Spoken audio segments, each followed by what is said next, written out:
Warhammer 40k AR is a game developed by GameCorp, based around the Warhammer 40k universe, including all of your favourite armies, like Space Marines, Chaos, and of course, Orcs.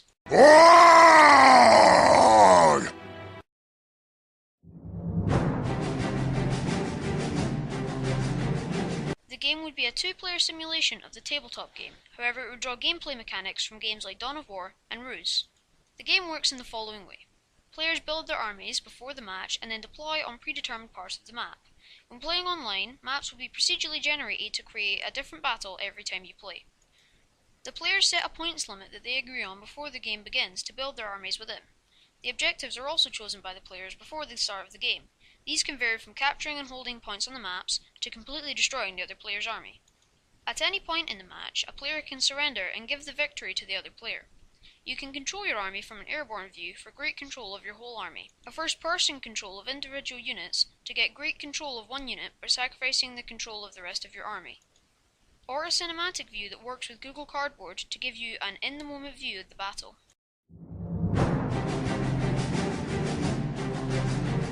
However, when playing on a LAN battle, players will be able to use the camera on their device to simulate a battle in their living room. However, if a player wants a more in-depth experience, they can choose to turn off the AR camera to see the map.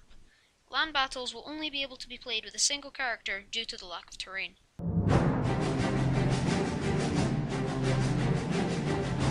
Every unit in your army is completely customizable in looks and colour schemes. These are up to the player and are completely free. Upgrades work in the same way as the tabletop game. Each unit will have its own individual set of upgrades, and these upgrades will cost points. And different upgrades cost different amounts of points. These can change the way a unit plays on the battlefield.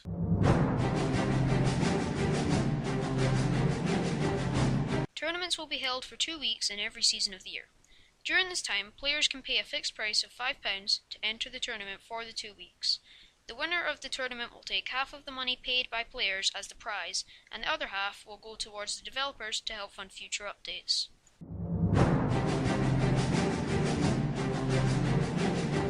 This game will cost £40 and can be played on any tablet and phone with enough RAM and memory to support it. Running on the Havoc engine, the game would have a day and night cycle, as well as dynamic animations for everything that happens on the battlefield.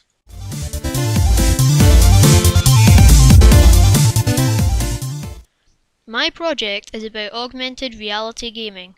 Augmented reality allows players to experience digital gameplay in a real-world environment. Companies and platforms like Niantic and Lightshot emerged as augmented reality gaming creators to make games like Humans vs Zombies and Pokemon Go.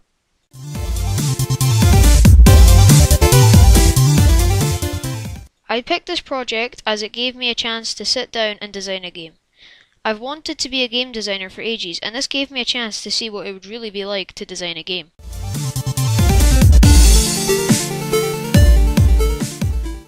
First I thought of the type of game I would enjoy playing and the people that I would want to market this game towards. I picked the genre of game I wanted to make, which was an RTS game or a real-time strategy. The gameplay mechanics were easy to make as I play many different games, so I know exactly which ones I wanted in my game. I then researched different gaming engines to see which one would be best suited to run the game I was making. I decided to go with the Havoc engine as it was a good all-rounder.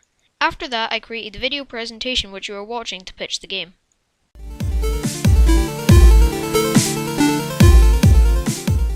I definitely think that there is easier ways to do things, and that the things I did in a very helter-skelter order.